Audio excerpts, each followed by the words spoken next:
Welcome back to another episode of Cal's Corner Radio Show here on the X Zone Broadcast Network. My name is Kal Korff, and I'm your host. The executive producer of the show is once again the one and only Rob McConnell. Folks, there's two major stories that have been making the news lately, and as you know on this show, we cover everything from politics to the paranormal. That's a lot of subjects. So let's get caught up real quickly on the two big stories, the first one of which is the recent summit between American President Donald Trump and the dictator of communist North Korea, Kim Jong-un. And we will update about that. Then we'll talk about the other bombshell that dropped today, which was highly anticipated one way or another. And that is the new Inspector General report released by the Department of Justice, looking into how the FBI investigated Hillary Clinton's undeniable, let's be blunt about it, email scandal. All right, let's talk about North Korea and the United States. Now, let's back up a little bit here. We must remember that the history between the United States and communist North Korea has never been one of brotherly love, let's just put it that way. There was a war, of course, that happened in the 1950s known as the Korean War, and the war was never officially ended. Instead, an armistice was reached, and both North Korea and South Korea have remained in a perpetual state of war since then, although there has not been a military invasion since the signing of the armistice. But there was never a formal end to the war. Now, fast forward all these decades later, and you must remember that it was after the terrorist attacks of 9/11 against the United States by the Islamo-fascist terrorist group Al-Qaeda that North Korea was identified by then President George Bush as being part of an axis of evil, quote unquote. It was at that time included Iran, of course, and also in the eyes of George Bush, Iraq, and even Libya. You know, there was more than just three countries, actually. Bush had his list of what he called rogue states, and North Korea was one of them. And we must remember that it was during the presidency of George W. Bush, Bill Clinton, that the North Korea went nuclear, actually became a nuclear power, a rogue nuclear power, and no attempt to negotiate with North Korea, as including sanctions to penalize them for conducting rogue nuclear weapons tests, seems to have worked or reined them in. And all these decades afterwards, you have Donald Trump, who is the president. He holds a summit, the first summit ever between an American president and a leader of communist North Korea. They hold their summit in Singapore. And if you believe the hyperbole, which is on the vague side, let's be honest, coming out of the Trump White House, it looks like there's going to be peace in the Korean Peninsula going forward. It is going to be denuclearized, quote unquote, if you believe what the White House is saying. The problem with what the White House is doing, and it's kind of inherent in the dynamics of where the political issue is between the two countries right now, of everything involving North Korea, it is expected that there would be vagaries so early in the game because it is early in the game. But I want to back up a little bit, and I want to talk about the disgusting polarization that continues among people around the world regarding everything Trump does. You know, it's reached the point that if Trump were to be seen and filmed by, say, CNN, his favorite network, walking across water like Jesus Christ did, there are enough cynics out there, including CNN, who would say it's just because Trump can't swim. That's why he walked on water. Rather than praise him for being able to walk on water, like a human being cannot do under normal circumstances, they would say, well, it's because he doesn't know how to swim. In other words, no matter what Trump does, it's wrong, it's bad, the world's ending, yada, yada, yada. Well, I have to tell Trump haters, and they are haters are extremists by definition. The subject is just a formality. It's not that simple. There are good things that Trump does. There are plenty of bad things, wrong things. It's a mixed bag. First of all, you have to understand why he sits in the White House and why Hillary Clinton does not. Despite what Hillary Clinton says, it was her fault and the Democrats that they lost the election. Even Hillary herself said many, many times during her own campaign, why am I not 20, 30 points ahead? She has a very valid point. And if you look at the dynamics of the presidential election, they were truly unprecedented in American history. Briefly, they were this. Here you had Donald Trump, a person who's controversial, doesn't have a good reputation exactly in certain business circles, has been through a couple of bankruptcies, likes to market himself as a very successful businessman, very powerful business name, etc. Again, you've got a mixed bag in there. You've got indictments in the past for racism. He was actually settled out of court over that with the U.S. government, overcharging different rents based on what race the tenants were. You had his bankruptcies with casinos. You had Trump associates having connections with different mafias, including those in Russia. Again, you've got a mixed bag here, but the point is this individual, Donald Trump, ran for president against nearly 24 Republican opponents, the cream of the Republican Party, and he won. Not only did he win, he beat the nearest Republican opponent, the joke known as Senator Ted Cruz, by about 2-1 margin. It wasn't even close. And then the party tried to still not give him the nomination. Mitt Romney tried a last-minute coup, which failed, thankfully. And the process of electing at least the party nominee within the Republican Party followed procedure. Trump won it fair and square, and he became the nominee. And then the Hillary Clinton campaign was beside themselves with joy. In fact, it was Barack Obama, ironically, and the Democrats who, they got their wish, encouraged Donald Trump to run for president. Well, you know what the old classic adage says, be careful what you wish for, because you may get it. Well, Trump did run for president, and contrary to what Obama said, he won, and he sits in the White House now. And the reason Hillary Clinton lost is because just enough Americans don't like her. They don't like what she represents, and they don't like the Democratic National Party. They don't like the liberal la mentality. They don't like pandering politics. They don't believe in being politically correct. A whole bunch of things that you can criticize the Democrats for because they've earned it.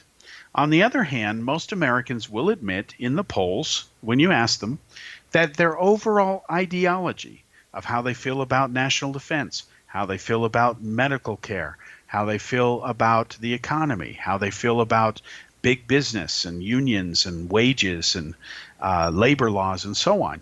The majority of Americans overwhelmingly identify with what should be called or can credibly be called a Democratic Party ideology.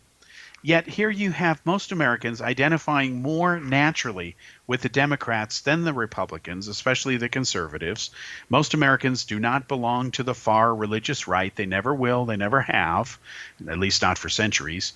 And yet, despite that fact, the Democrats have lost every election for the last several elections in a row. In fact, the Democrats are so talented that when they had their supermajority, when Barack Obama was elected, they controlled the White House, the Senate, and the Congress. They were so talented that 2 years later, they lost Congress. Then they lost the Senate. Yes, Obama did win re-election, but they lost the Senate and the House, and then eventually the White House. The Republicans, or the Democrats right now, are so weak politically that you'd have to go back to the time of roughly the Civil War to see them this inept. And yet, there they are. And it seems that their strategy now, since they still can't figure out what they want to be when they grow up, is anything but Trump. That's it. And that's the same strategy that the Republicans had against Obama. Just say no. And the Democrats rightfully labeled the Republicans as a party of no.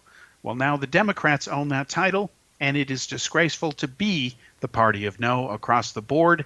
Instead, you should be saying no to certain issues that deserve a no, and you should be saying yes to certain issues that deserve a yes. Now, I will tell you point blank, because I'm just that kind of guy, that I don't have a personal horse in this race. Yes, I do criticize Hillary Clinton. I've written a book exposing her. I wrote it only because she had the nerve to write her book, What Happened, which we're being told this is why she lost. The book is full of a bunch of lies. I've proven that in my own book, exposing her, What Didn't Happen, which you can get on the iTunes bookstore or Apple Books. And it exposes her false claim, at least one of them, as to why she lost. And the only reason I did that book is because Hillary Clinton has lied repeatedly about why she lost. And if we're going to learn anything about this election, we can only learn by facing the facts, even if we don't like them. Now, I did predict that Donald Trump would win the election over Hillary. That bothered me, not because I wanted Hillary to be president. I did not. I also didn't want Trump to be president. To be honest, I don't support either the Democrats and I don't support the Republicans, never have, because I know and can prove historically that these are the two parties that are only responsible for the current problems the United States faces. And they are considerable, and they must be addressed and solved soon. Otherwise, the country is going to further implode to the point where it can be unstable within its own self, meaning, as Abraham Lincoln famously said a long time ago, America will never be defeated from the outside. Instead, it will be defeated from within. That was Lincoln's biggest fear, and he was right, and he was president during the American Civil War.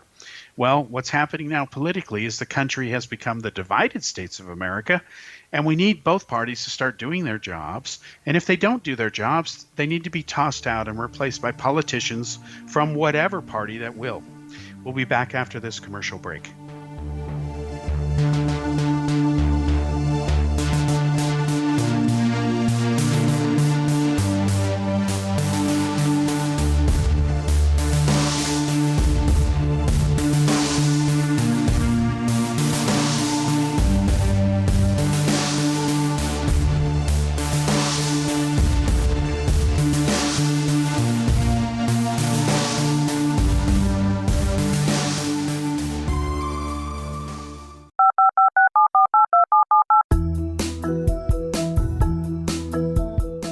Did you know that when you're on the road with limited data or Wi-Fi, you can still listen to the X-Zone Radio Show with Rob McConnell, The Science of Magic with Gwilda Wiyaka, X-1, Dimension X, Space Patrol, and every minute of the X-Zone broadcast network by calling 213-401-0080, courtesy of Audio Now. No smartphone, app, or internet needed. It saves your data plan and it's free if you have unlimited minutes. Call 213-401-0080 to listen on any phone, anytime, anywhere. Remember 213-401-0080 for the best of the paranormal, parapsychology, and sci-fi radio programming anywhere, 24/7, 365.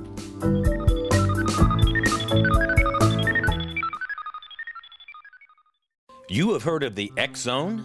Now watch it on Simul TV. Plus 500 video games, live TV channels, free video on demand, worldwide, and more. Does this sound like tomorrow's television? Well, it is, but you can have it today, right now. It is Simul TV. Simul TV offers what the others only wish they could provide. 15 exclusive channels like X-Zone, Sci-Fi, and Horror. We are worldwide. No other provider offers that. 500 built-in video games. No need to have an extra expensive system. We have them included. Free video on demand. Live streaming events from around the world. Interactive online network, and much more. Tomorrow's TV today. Simul TV. Sound too good to be true? Well, it's not. You can have Simul TV today. Sign up at simultv.com. Do it today.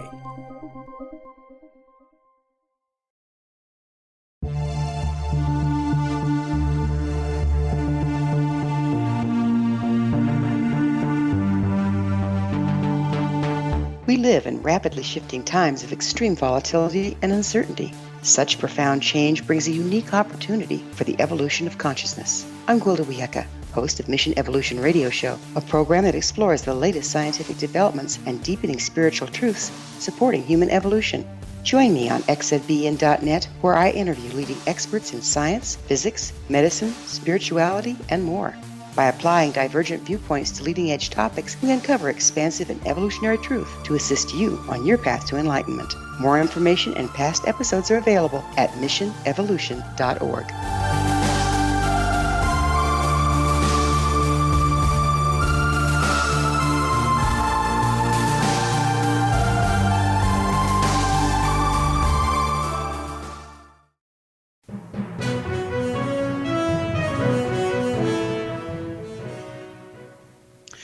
Welcome back to segment 2 here on Cal's Corner Radio Show on the X-Zone Broadcast Network. My name is Kal Korff, and I'm your host, and the executive producer of the show is, once again, the one and only Rob McConnell. Now, we're talking about the summit between North Korea and the United States. Again, it was held in Singapore against the backdrop of really unprecedented political dynamics. First of all, you have the fact that there is a summit being held in the first place. And let's talk about that for a moment. When Trump announced that he was interested in holding a summit with communist North Korea, he was condemned by Trump haters because Trump haters hate Trump. They're going to condemn everything he does. That's understood. Where there is hypocrisy, though, is on the side of the Republicans. Now, they're supposed to support Trump. According to polls, Trump is almost as popular among the Republicans or GOP as President Ronald Reagan was. In other words, there's a lot of love between the two. The Republicans are honest. They understand that without Trump, they wouldn't even be in the White House. That has to be a bit bittersweet for them, but that's the reality. They understand the politics of it. They have all the power right now. Of course, they want to keep it. But as I've also pointed out, the Republicans are dumb enough to give the Democrats help to make a comeback in the midterms. If the Democrats can also help get their act together and come up with a better ground game, they could actually regain the Senate or maybe Congress or maybe both, but of course not the White House for another couple years. So this dynamic has been going on. And in the past, when Obama said, I would be willing to meet with our enemies, anytime, he talked about terrorist groups, he even included North Korea in that statement. He was condemned by the Republicans for wanting to meet with such types because that would show weakness. It doesn't show weakness. It shows leadership, folks. Come on, be obvious about this. And yet years later, now that Trump says he's going to meet with the leader of North Korea, some of these same Republicans are saying, oh, this is great. This is historic. This is unprecedented. This is more evidence that Trump is awesome. No, it's more evidence that you're a hypocrite. The United States does have a policy. It's a formal policy that you don't negotiate with terrorists. But in reality, in history, that has not always been true. Let's be blunt. Even Israel talks to Hamas on occasion. In fact, they talk fairly often. It's one of the reasons Israel is able to help contain Hamas. Just a few days ago, Israel destroyed a underwater terrorist tunnel that Hamas had managed to dig going out to the sea. They had no idea it existed. It was there to help infiltrate Hamas's frogman terrorists. They destroyed that tunnel and some other facilities. One of the reasons they were able to do that is because Israel is in communication on different levels with Hamas. So while formally there may not be any official negotiations or whatever, even Trump admitted that there were backdoor negotiations, backdoor discussions, and they eventually led to this summit. So when people criticize any American president for wanting to meet with an enemy to try to find peace, that is wrong. Unless the conditions for that meeting are so draconian that they are not justifiable, you have to meet with an enemy in order to try to achieve peace. That is just a lesson from history, and it's common sense. Does it mean that the meeting is going to be fun and enjoyable? It's going to be a big party. It's going to be palpable? Absolutely not. That's a whole different set of issues. But the idea that you don't hold any discussions is just stupid. I'm being blunt with you. So they hold this summit. They sign this document. It promises, in theory, a bunch of great stuff to denuclearize the Korean Peninsula.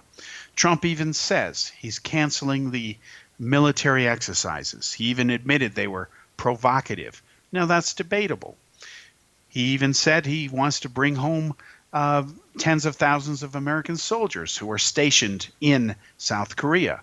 Then there was the issue of this video, which in my mind was a bit rather curious. At least there had never been a video that I'm aware of that was prepared by the U.S. government, shown to another foreign leader, at least quite the way this one was. You can go onto YouTube, folks, and you can actually search for the video that Trump showed the Korean dictator, North Korean dictator. It's a video that talks about, economic prosperity. It shows hotels, it shows beaches. It's the kind of thing that you would expect from a real estate organization or some private company. I've never seen anything like it. Doesn't mean it wasn't effective, doesn't mean it didn't work. Who knows? It's still too early to tell. That video and what it contained has been mocked. I understand some of those criticisms. On the other hand, those who are criticizing it as saying it's a bit loopy, they're not the ones involved in trying to make it work or deliver on its promises. So as the old adage goes, you can't know what it's like to be in another person's shoes until you walk in them.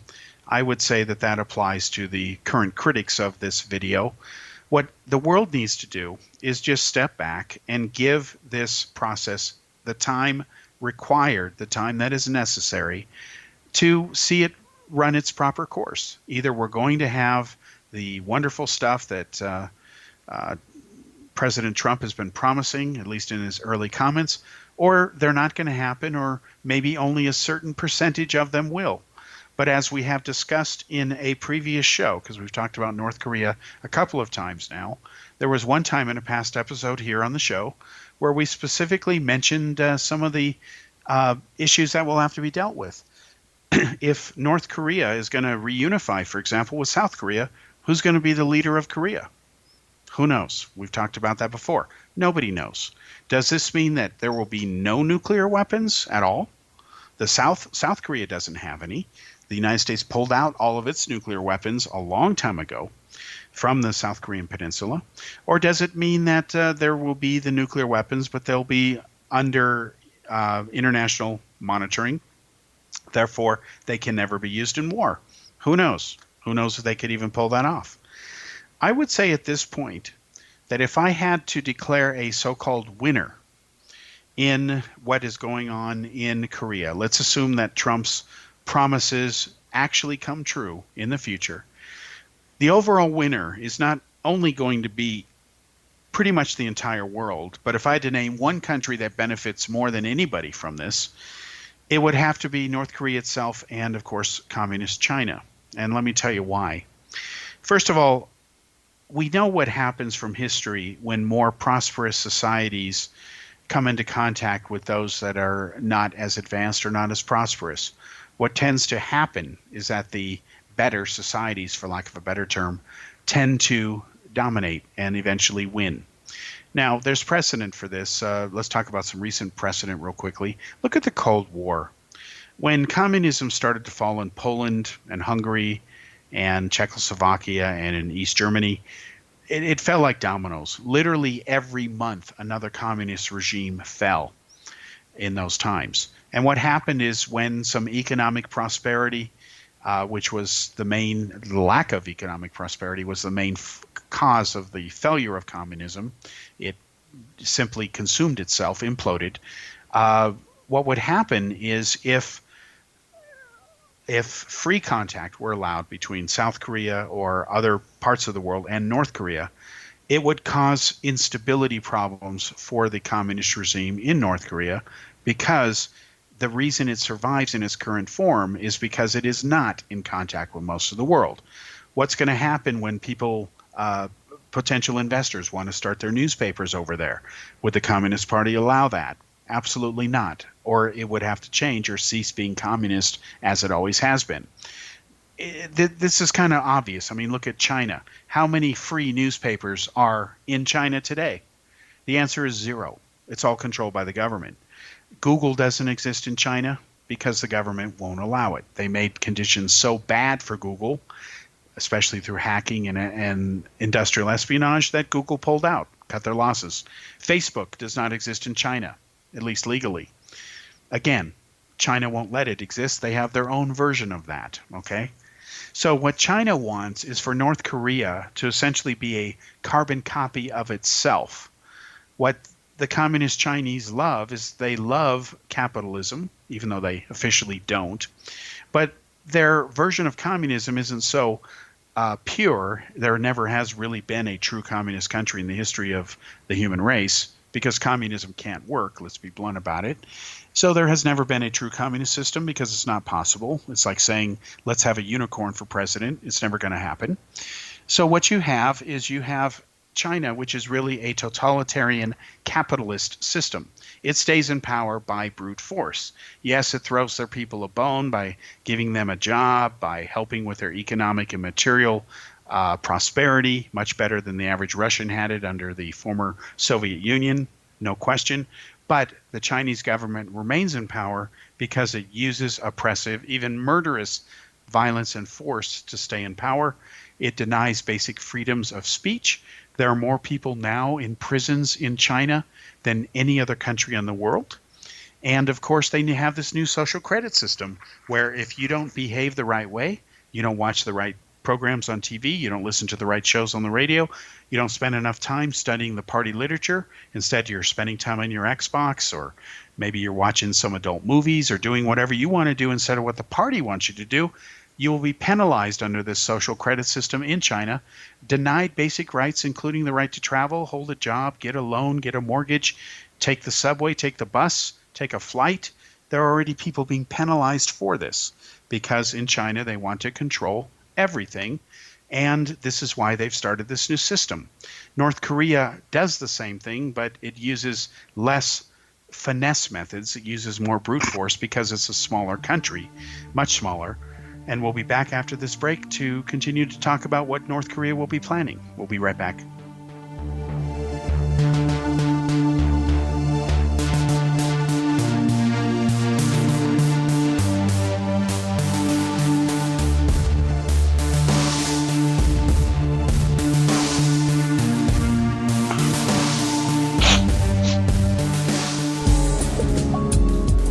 From our broadcast studios in Hamilton, Ontario, Canada, to the world and beyond, you're watching the X-Zone Broadcast Network, www.xzbn.net.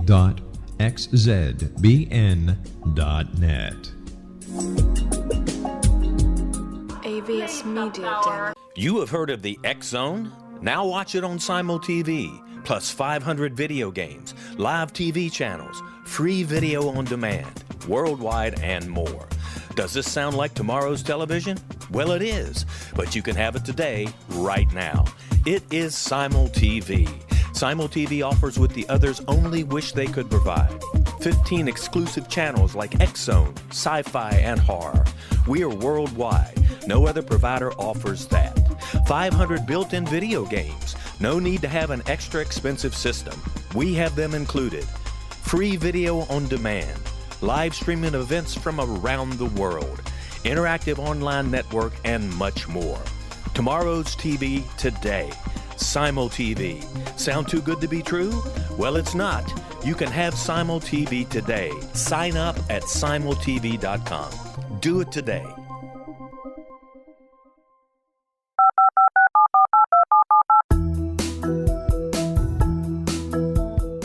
Did you know that when you're on the road with limited data or Wi-Fi, you can still listen to the X-Zone Radio Show with Rob McConnell, The Science of Magic with Gwilda Wiyaka, X-1, Dimension X, Space Patrol, and every minute of the X-Zone Broadcast Network by calling 213-401-0080, courtesy of Audio Now. No smartphone, app, or internet needed. It saves your data plan and it's free if you have unlimited minutes. Call 213-401-0080 to listen on any phone, anytime, anywhere. Remember 213-401-0080 for the best of the paranormal, parapsychology, and sci-fi radio programming anywhere, 24/7, 365.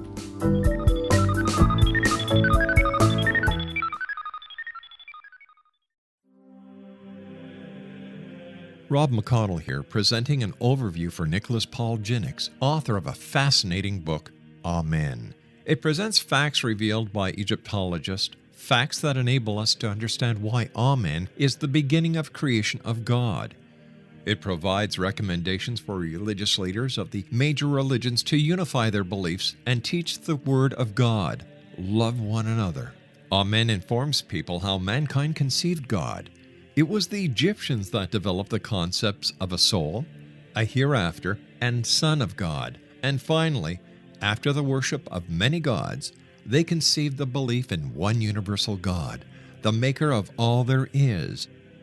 For more information, visit www.futureofgodamen.com. That's www.futureofgodamen.com.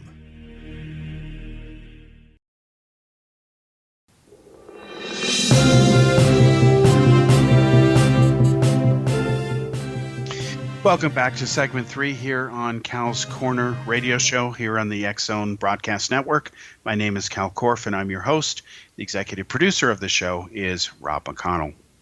So what North Korea has to do is it has to figure out how it's going to coexist with the rest of the world. It's not like it has a lot of experience doing that. It doesn't, okay? In fact, the biggest benefactor or patron, if you will, for North Korea for many years was the former Soviet Union.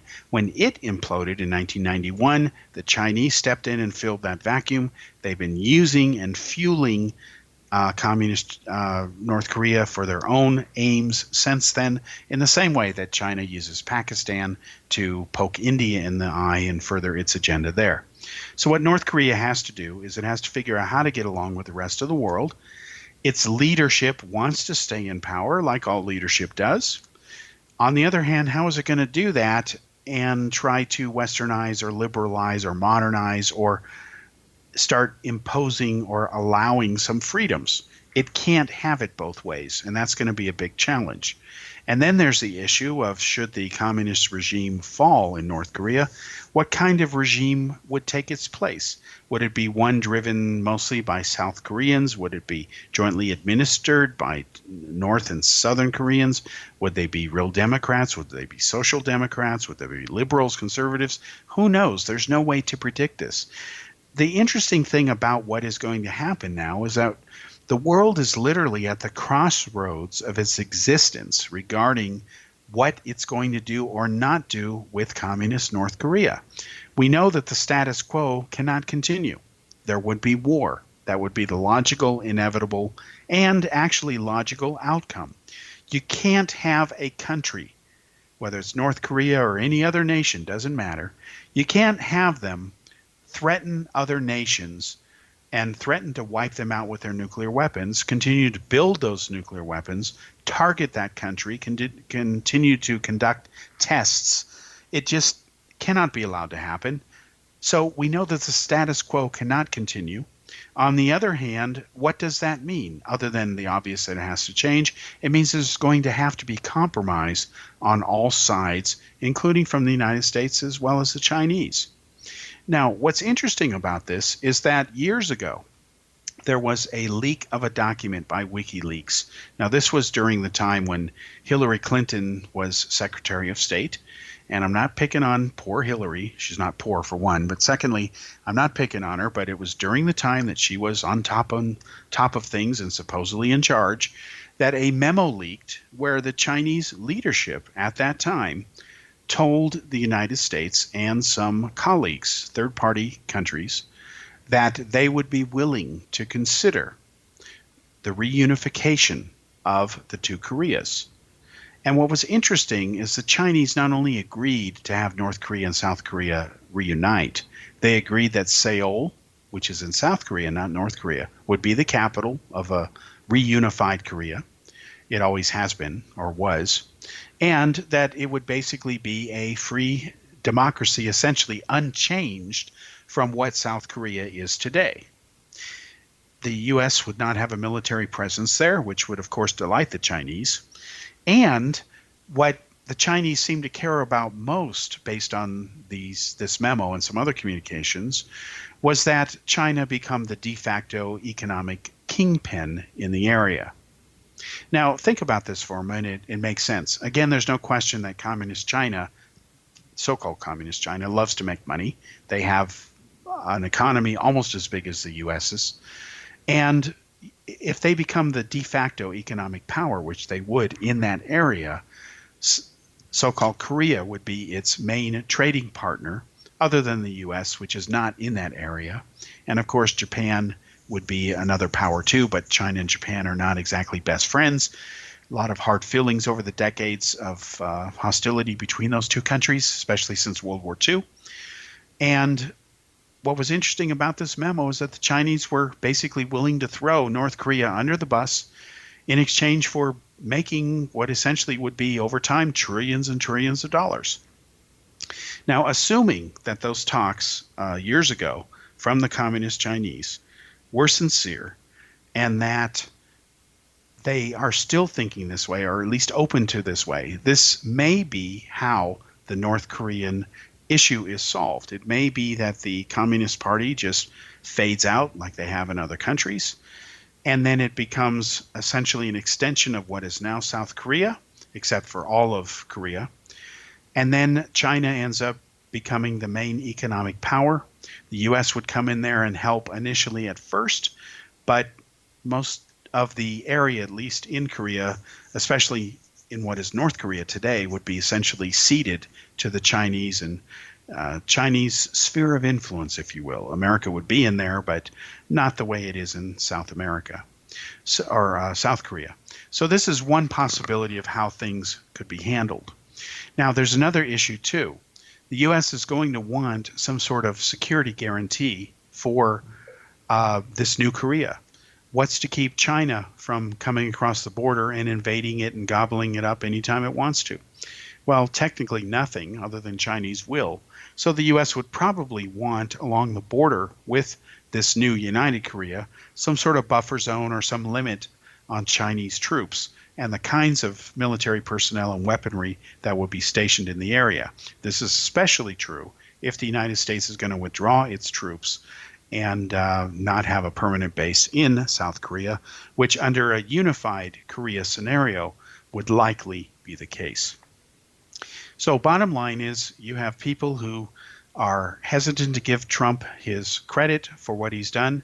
It is important that the two leaders of North Korea and the United States have met.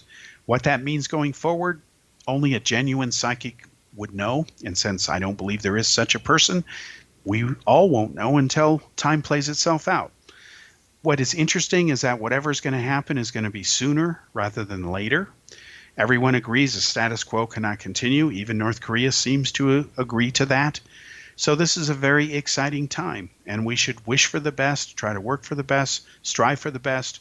Even if you hate Donald Trump, wish him success and the best, and even wish goodwill and success towards the leader of North Korea if it delivers what is being promised. If it doesn't, then it looks like it's going to be war. That seems to be the only way that this can pan out one way or another. All right, let's switch now talking to a different subject, which is a little more recent than the summit, which was a couple days ago. This is the recent Inspector General report that came out today, ironically on Trump's birthday, regarding the FBI's investigation into Hillary Clinton's email scandal. Now, I want to say something about Hillary Clinton's email scandal real quick. If I had a dime for every time a Hillary Clinton supporter criticizes me for saying, you can't say Hillary Clinton email scandal, that's wrong, you're being biased. I'm sorry, these people are out to lunch. They need to look up the definition of what the word scandal means. I'm not going to do it for them. It is a scandal because Hillary Clinton lied repeatedly about her use of an email server, a private email server, and she even lied about why she used it. Okay? Now, it's not just my opinion. It is an established fact. In fact, a previous Inspector General report released the year of the presidential election by the U.S. State Department proved that Hillary Clinton lied when she said that she had permission to use a private email server. Not only did she never have permission, the Inspector General proved in their report that if she had bothered asking, and she did not, she would have been told no. She would have been told no because it was wrong, it violated policy, and it violated security requirements. Now, I know a lot of people listening to this, probably most people are not, let's say, internet technical experts or computer experts, but for those who are not, most of the people listening to this probably have a Gmail account as well. That's Google Mail. Well, no commercial service, this includes Yahoo, Microsoft Mail. This includes Google. They're not secure. They do not meet the minimum security requirements that the U.S. government has for classified info. Now, there's many reasons why they don't.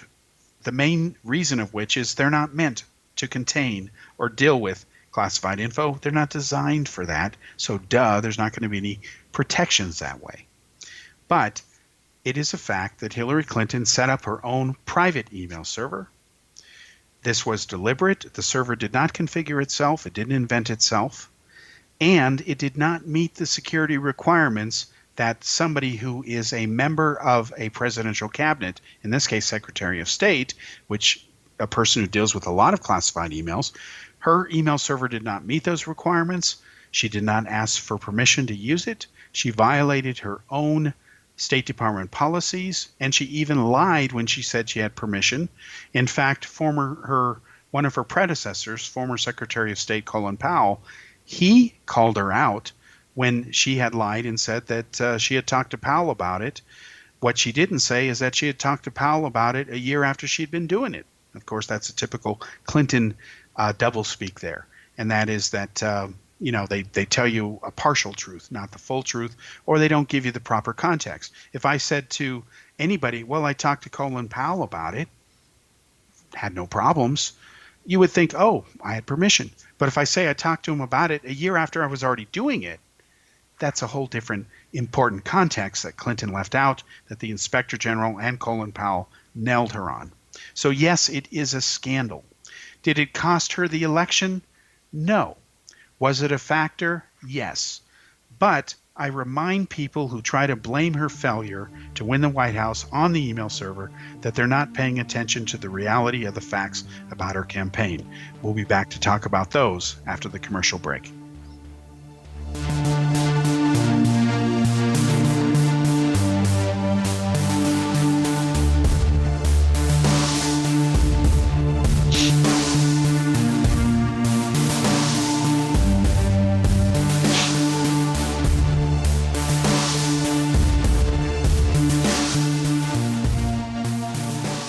Heard of the X Zone? Now watch it on Simul TV, plus 500 video games, live TV channels, free video on demand, worldwide, and more. Does this sound like tomorrow's television? Well, it is, but you can have it today, right now. It is Simul TV. Simul TV offers what the others only wish they could provide. 15 exclusive channels like X Zone, sci-fi, and horror. We are worldwide. No other provider offers that. 500 built-in video games. No need to have an extra expensive system. We have them included. Free video on demand. Live streaming events from around the world. Interactive online network, and much more. Tomorrow's TV today. Simul TV. Sound too good to be true? Well, it's not. You can have Simul TV today. Sign up at simultv.com. Do it today. The new nonfiction book, Razor of Madness, is similar to cult movies like Clockwork Orange, Dragon's Tattoo, or The Other Side of Hell. Wayne Morin Jr. and Thomas Lee Howell expose widespread and systematic deficiencies in this thought-provoking tell-all novel. Mind control rages among scholars in law schools. Human rights are ignored while thought reform and mental manipulation are accepted practices used as behavior modification. Dr. Louis Jolyon West comes to mind. Media and public scrutiny shows that United States mental hospitals are in fact destructive murder industries. Razor of Madness expose novel details this epidemic through an in-depth professional and personal investigation.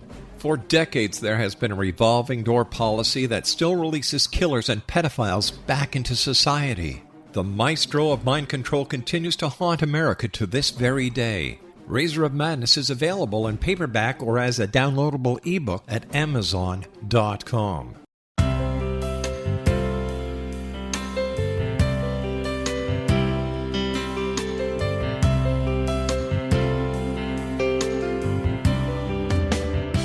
The concept of a new age has been around since the late 19th century, yet much of its original meaning has been lost. What exactly is the new age? Is it a religion, a collection of obscure esoteric practices, a series of doomsday predictions, or an astrological event? The New Age Chronicles is a unique, complementary publication bringing reason and grounded information to separate fact from fiction. Chock full of valuable information to support you as we make the monumental shift into the new era. You won't want to miss a single innovative issue. The New Age Chronicles newspaper is coming soon to www.newagechronicles.com.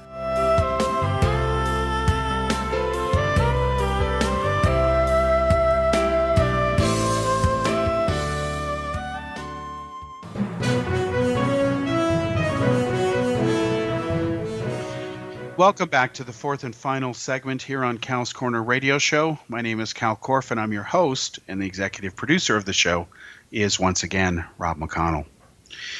So, regarding the issue of Hillary Clinton, you cannot say, unless you're not telling the truth, that the reason she lost the election to Donald Trump was because of her email scandal, it was because of James Comey, it was because of the Russians, etc. No, it wasn't any single reason, folks. One must remember that when Hillary Clinton entered the presidential race, she entered the race with the highest untrustworthy rating of all candidates. Throughout the entire election process, the battle, if you will, for the dubious title of the least trustworthy candidate was passed between her and Donald Trump. In fact, both of them ended up, by the time voters cast their ballots, within 2 points of each other, according to polls. So in the eyes of many people, the election was between two lousy choices. When I was in India and I talked about the election to people, including at the Daily World newspaper where I was doing reporting on it from, again, I stood out because I had predicted in India that Trump would win, and a lot of the Indian media said I was just being biased or dumb or whatever you want to call it. The answer is no. I actually was accurate in the prediction, and it's because I was in touch with enough of my fellow Americans where I could tell from the mood that voters were not going to accept Hillary Clinton as the agent of change for the only reason that matters. She never has been. She never will be. Nobody goes to the Clintons if they really want to change things in Washington, D.C. In fact, the Clintons have long been part of what has been the problem of establishment D.C. and what's called deep state. The Clintons have laughed all the way to the bank by simply, using this foundation they have essentially as a way to legally make a lot of money. And there's no crime involved there overall. In other words, look at it this way. The Clinton Foundation, when Hillary Clinton announced that she was running for president, had raked up millions of dollars in pledges. It took in millions of dollars when she was Secretary of State. But the moment she lost the election to Trump, the donations dried up. Gee, what an amazing coincidence, isn't it, folks? No, it's not. The Clintons are masters of the corrupt practice of pay to play. And that is wrong in politics, but the Clintons have been masters at it, probably better than anybody else. And it's about time that people woke up to that fact. And so enough American voters voted for Trump. He took the blue states, the handful of states in the Midwest that had always, over the last decades, voted reliably Democratic. In fact, Hillary took some of those states for granted. Her ego was so big that she didn't even bother campaigning in states like Wisconsin, and she had never won that state before. She lost it to Obama in 2008. She lost it to Bernie Sanders, even though he wasn't going to win the nomination. He still beat her. And then she lost it to Trump. And while there were people who were claiming that it was voter suppression that caused her to lose it in Wisconsin, that was a story that was never true, but yet it was a lie repeated by Hillary Clinton. It was based on a false claim by a company that her own super PAC hired, Civis Analytics, who claimed that voter suppression was responsible. What they had done is they had surveyed a different state, which was not Wisconsin, found evidence of voter suppression, auto-magically projected that onto Wisconsin and said, oh, same phenomenon must be occurring there. And no, it was a very different state. Wisconsin is not Michigan, never will be, and it's not Minnesota either. And of course, the voting dynamics as well as the issue of voter suppression or voter registration is very different from state to state. Anybody who's been in America knows that. So with Hillary Clinton and her email scandal, the FBI was criticized widely for the way they mishandled that investigation. And now we can easily show that, like past reporters such as myself have reported on this, that the FBI did not do the job they should have. In fact, the Inspector General has now come down heavy on the FBI. They're even recommending possible prosecution of 5 individuals now who are involved in the Clinton email investigation. And let me just highlight here a couple of paragraphs from this report. It's over 500 pages long, so it's not light reading. And again, it's only was released a couple hours ago. Let's talk about the issue of what James Comey, the former FBI director, had talked about regarding the issue of intent. Remember that he said in his statement as to why he didn't prosecute Hillary is because he didn't find any intent to do anything wrong, to break laws, etc. That's rather curious because in fact, it's like something out of the Twilight Zone, and I think I can prove it. Now, imagine if you're a seasoned politician like Hillary Clinton. You're not only a lawyer with a license, but you're married to Bill Clinton. You've been First Lady for 8 years in the White House, and you've had scandal after scandal, both real and imagined, from Whitewater to Lewinsky, you name it. Again, some are real, some are imagined. Some are the result of a right-wing conspiracy. She's right about that.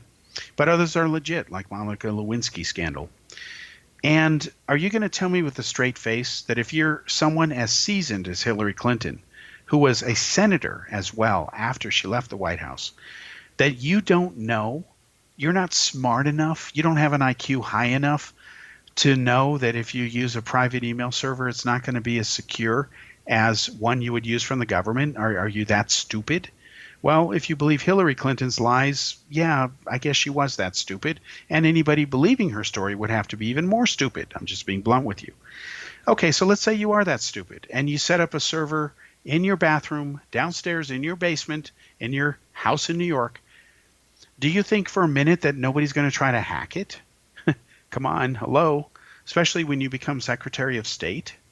Do you think for a minute that it's okay for you to use your own private computer for official State Department business, knowing that the data on that private server is not going to be in the hands of the government? Therefore, it cannot be subject to Freedom of Information Act requests, searches, or inquiries. Surely the Clintons had to know this. They know what FOIA is, the Freedom of Information Act. It's been around for decades. They've been the recipient of Freedom of Information Act requests. In fact, it was lawsuits trying to find documents that were not available on the official government servers because the Clintons were using their own private server that led to the New York Times finding out that she was even using a private email server. So thank God for these pesky little lawsuits that the Democrats don't like. They helped us discover the truth, and that is what's important. So when Comey said they had to establish intent, the law doesn't require that. In fact, the law, I'm looking at it here, it's section 793F1. It says that only gross negligence is required to prosecute somebody for misusing an email server like she did and having classified information on it, which we now know was hacked, at least one memo, by some other state actors. So Comey himself said that Clinton was reckless and careless. Well, the words he used to describe what she did was really a synonym for gross negligence. You couldn't say she was slightly negligible because she made a point to set up her own email server. And that point seems to be lost on Comey and the others who defend Clinton. They point to Secretary Colin Powell, who used his America Online account on occasion, not for classified info. But see, AOL is a service that already exists. He didn't set up that server. He just used his email address, and he didn't use it for classified info. And he said it was very rare. And he said at the time that even though the laws were less defined, it still was a no-no to do it the way Hillary did years later. Okay, in the case of Clinton, she doesn't use an existing email account. She sets up her own computer to do it. And unless its existence was discovered accidentally or through some other process, you'd never even know it existed. And therefore, it's not part of the FOIA requirements to be searched. In fact, under FOIA laws, so that the documents can be part of public record, they're not supposed to be kept on such a private email server. So she broke the laws. So when Comey said we couldn't find any evidence of intent, well, I would argue that gross negligence is when somebody sets up a server. It's like leaving your lock unlocked at the door at night, or leaving the bank vault open and then leaving for the night. It's gross negligence. So if she had set up an existing account somewhere that she'd been using for years, one could argue, okay, well, there wasn't maybe that degree of negligence, but there was still negligence. But to set up a server and control everything for the purpose of getting out of being scrutinized and not having to comply with FOIA laws is not only gross negligence, it is deliberate intent. So when Comey later tried to justify his decision to speak up and say they had found additional emails by Anthony Weiner on his laptop, Weiner, of course, being the disgraced congressman who's married to Hillary Clinton's closest aide, Huma Abedin, Comey says in the interview with the Inspector General that he had two doors to go through as far as he was concerned. One was called Speak, and the other was called Conceal. All right, so Comey says, I need to tell the public we found these, or I need to hide it. He opted to talk about it, but the Inspector General said the two doors should actually have been labeled Follow Policy and Practice, and the other door Depart from Policy and Practice. In other words, the Inspector General has now come down on Comey for violating department policy. He should have either followed it or not followed it. It wasn't as if he had a choice to speak up or cover up. There was a policy already to deal with this. He decided to go maverick and go on his own, go around Loretta Lynch, and he has been condemned many times in this report. I encourage everyone to read it because it does prove that James Comey is a little less than his marketing and book implies that he is. Okay, thanks for joining us this week on Kal's Corner Radio Show. We'll be back next week with another episode, and we'll talk about UFOs starting next week. Thank you.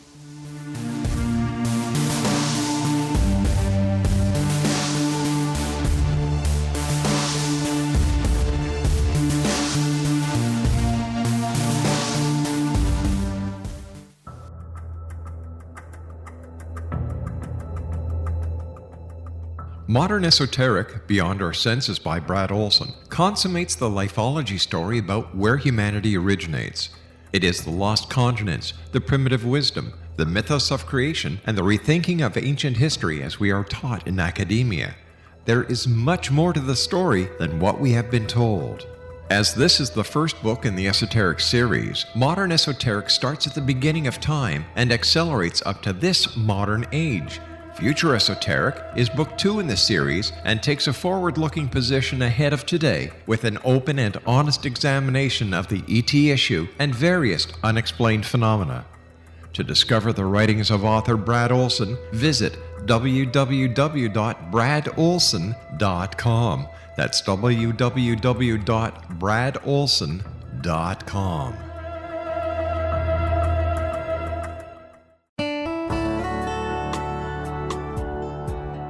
Are you or is someone you know struggling with addictions, depression, anxiety, relationships, low self-esteem, lack of confidence, grief, success, and prosperity? Do you know that your subconscious belief plays a big role in the outcome of your hard work? We can help you permanently change the beliefs that may be the reason for your struggles and failures. We care about getting you the return on your investment and the results you are looking for. We can help you be free of the limitations of your past and in realizing your highest potential. We work with people by phone and Skype. For more information, visit us at www.ritasoman.com. That's www.ritasoman.com.